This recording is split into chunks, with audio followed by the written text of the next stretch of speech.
Welcome to Chat Like a Native, your go-to deep dive for mastering communication in English.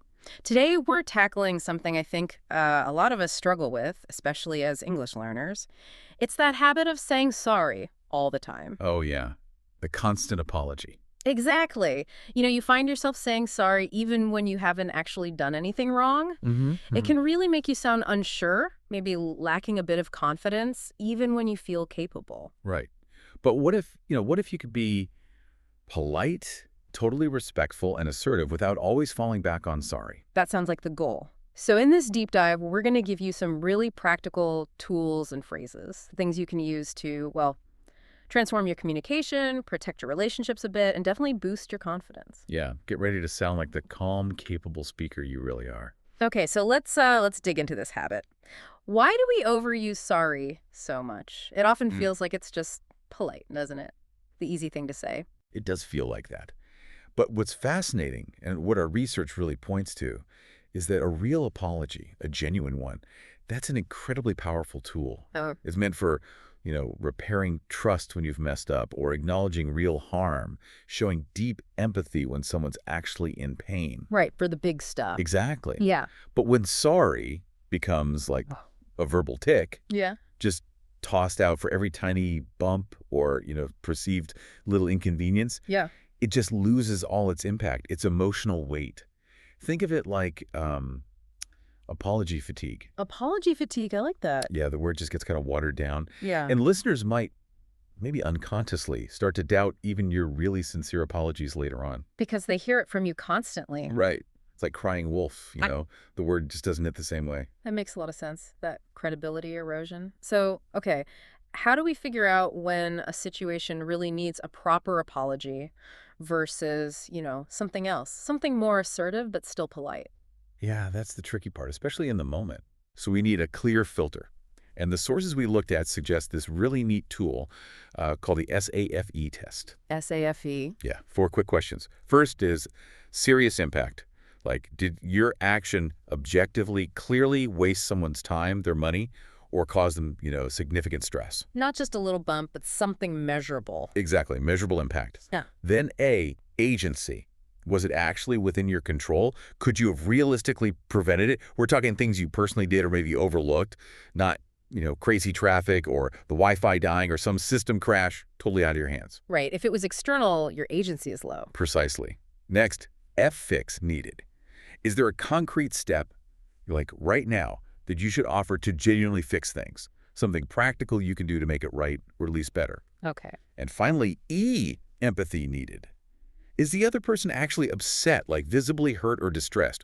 Do they need emotional care from you, not just a fix? Are they looking for comfort? Yeah, exactly. Are they looking for comfort or just a solution? Wow, okay. That SAFE framework, that brings a lot of clarity. So if you get, what, 2 or more yeses? 2 more yeses, yeah. Then absolutely a genuine, sincere apology is probably the right move. It shows you're taking responsibility, you care. Okay. But what if it's mostly no's? And that little voice is still screaming, say sorry, just say sorry. Especially if it's like a tense situation. That's where the shift happens. Yeah. Yeah, it takes practice. If it's mostly no's, you're aiming for assertive politeness. It's assertive politeness. Yeah. It's about acknowledging what's happened, acknowledging their experience maybe, but without taking on blame that isn't yours. In the moment, just quickly scan, do I cause real harm? Was it actually my fault? That can be enough to stop the automatic sorry. Interrupt the behavior. Right. And then pivot immediately. Pivot to action or maybe gratitude. It keeps your confidence intact and moves the conversation forward. You're acknowledging, not, putting yourself down. That makes perfect sense. Okay, so for those times when you don't need to apologize, but you still need to, address something clearly, politely, there's a roadmap. There is. It's called the OWNIT formula. It's this really flexible kind of 5-step structure. Keeps you assertive, keeps you in control, but still totally professional. OWNIT. Okay, I'm intrigued. Let's break that down. Right.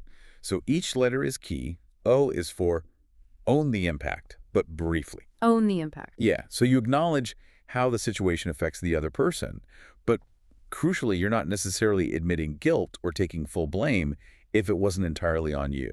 So you might say something like, I see this pushed your timeline. Okay, you're acknowledging their reality. Exactly. Without saying, sorry, I pushed your timeline. Yeah. Subtle but important. Yeah, it is. Okay, O is Own the impact. What's W? W is what's next. This is where you pivot straight to a solution or a clear next step. No dwelling on the problem. Proactive. Totally. Something Yeah. like, okay, I've queued it for 3 p.m. or I'll handle that right away. Got it. OWN. N is narrow the scope. Stick to the facts. Hmm. Just the objective details. Avoid drama. Avoid long, rambling explanations. Which can sound like excuses. Exactly. The research often says, short beats long here, keep it concise. The report just needs one figure updated. Boom. Clear, professional, respects everyone's time. Nice. OWNI. I is for invite or inform. This is about setting expectations clearly. You either invite their input, like, does 3 p.m. work for you? Okay. Or you just inform them of your next step. Okay, I'll send it over at 3 p.m. It just clarifies what's happening. Manages expectations. Makes sense. And the T. T is time frame. Always give a clear finish line, a definite end time, no ambiguity. Correct. You'll have it in your inbox by 15:00. Much stronger than I'll try to get it to you soon. Shows commitment. Yeah. Reliability. Wow. Okay. OWNIT. Own the impact. What's next? Narrow the scope. Invite or inform. Time frame. What's really striking there is there's no apology. Exactly. It's completely absent. But you're still being polite. Fair. You're guiding things. You sound totally in control. Competent. Confident. That feels like a massive shift. It really is. It changes how you're perceived. Hmm. From maybe hesitant to, well, decisive. Yeah.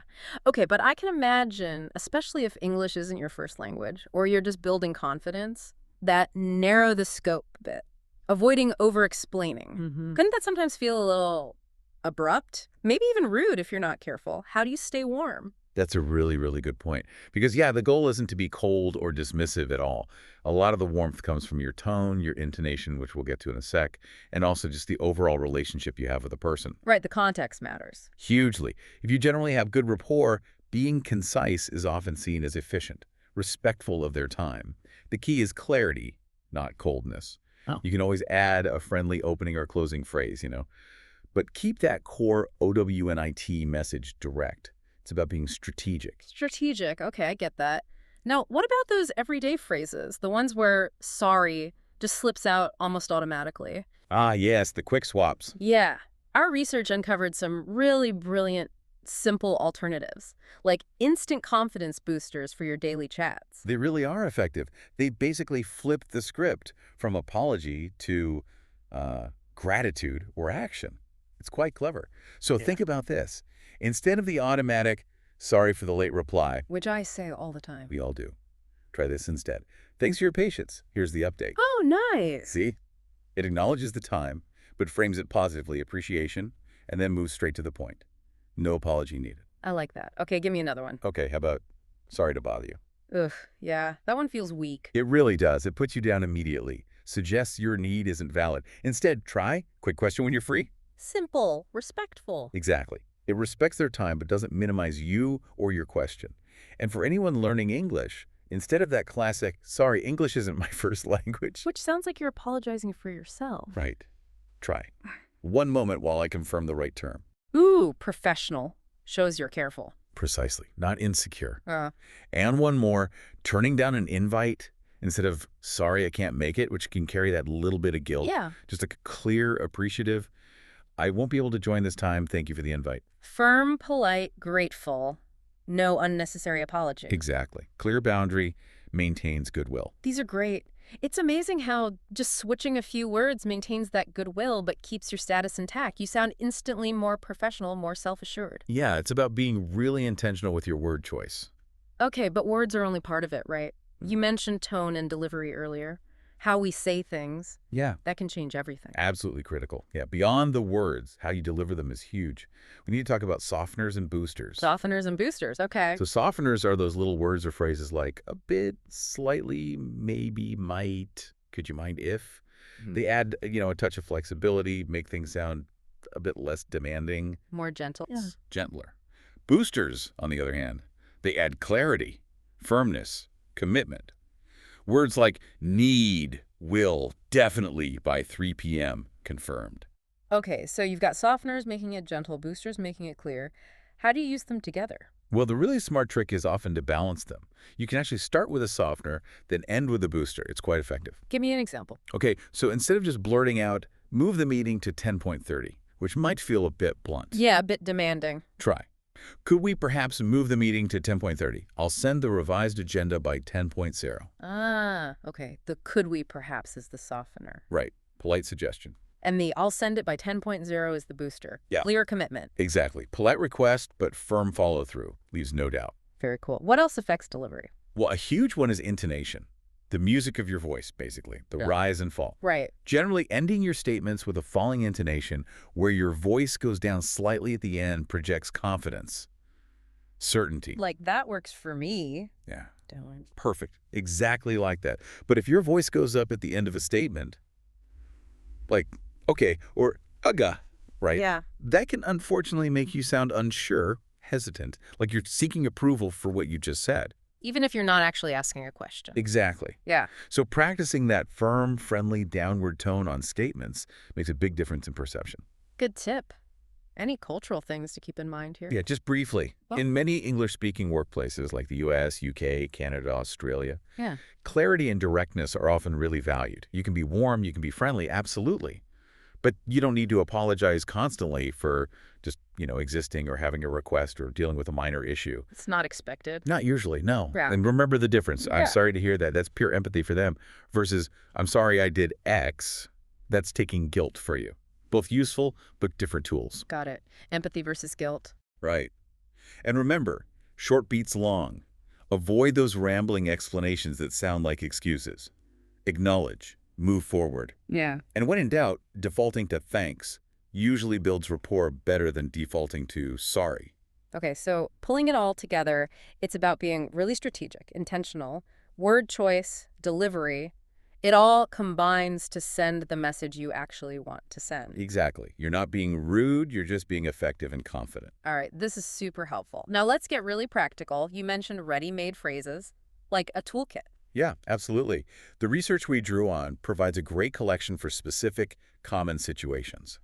Think of it like your personal phrase bank for confident communication. A cheat sheet, I love it. Pretty much. Lines you can grab and use right away. So let's maybe run through a few categories, give one solid example for each, just to show the variety. Perfect. Okay, so for late responses or delays, we already mentioned this one, but it's so good. Thanks for waiting. Here's the file you requested. Positive, action-oriented, love it. For asking for clarity, which is super important instead of sorry, I don't understand, try. To make sure I've got this right, you need X by Y, correct? Professional, ensures accuracy, no apology needed for checking. Exactly. Signals you're thorough. Now, setting boundaries or saying no, this can be tough. A good one is, I can't take this on right now. I can support with X after Wednesday. Clear no respects your limits but offers a potential alternative. Firm but helpful. Right. What about disagreeing politely? Instead of just shutting it down, try. I see your point. My concern is X because Y. Could we try Z? Acknowledge first, state your concern with a reason, then propose something else. Collaborative. Perfect. When delivering bad news, focus on facts and what's next. Like, the timeline has moved to Friday due to this specific reason. The mitigation plan is the step you're taking. Direct, factual, solution-focused. Takes the sting out a bit. Yeah, shows leadership. For just everyday small talk empathy, maybe someone's complaining about something minor. Instead of, oh, I'm sorry, try. That sounds frustrating. Thanks for flagging it. Shows you heard them, validates their feeling, but doesn't take blame. Nice. Mm-hmm. And lastly, those quick nudges or reminders. Instead of sorry to chase you, a simple, friendly nudge on the dock. Could you add your comments by 1600? Professional, clear deadline, positive tone, assertive, not aggressive. Got it. These are fantastic. They Yeah. really are like copy-paste scripts. You can just pick one and try it out immediately. It feels very empowering, actually. Takes away the need to constantly apologize. That's the idea. Build those assertive communication muscles one phrase at a time. Okay, wow. We have covered a lot today. From really understanding when an apology is actually needed with that SAFE test to the OWNIT formula for structuring those non-apology responses and all those brilliant thanks, not sorry swaps. Yeah, and this raises a really important point for everyone listening. The goal here, it's absolutely not about being rude or dismissive or cold. Not at all. No. It's about effectiveness. It's communicating clearly, with confidence, with respect, always with respect, but also protecting your own boundaries and, frankly, how people perceive you. It's about being intentional. Exactly. Okay. Intentional with every word. So here's a little challenge for you listening this week. Start noticing. Just pay attention to how often you find yourself saying sorry. When does it pop up? And then pick just one technique from today. Maybe one simple thanks, not sorry swap. Or try using the OWNIT formula in an email or a conversation, just one small experiment. And think about it. How might that one small shift, how might it change not just how others see you more confident, more capable maybe, but also how you feel about your own English communication, your own self-assurance? It could be a really powerful change. Keep practicing, keep learning, and you absolutely will be chatting like a native with more confidence and clarity. Thanks so much for diving deep with us today on Chat Like a Native.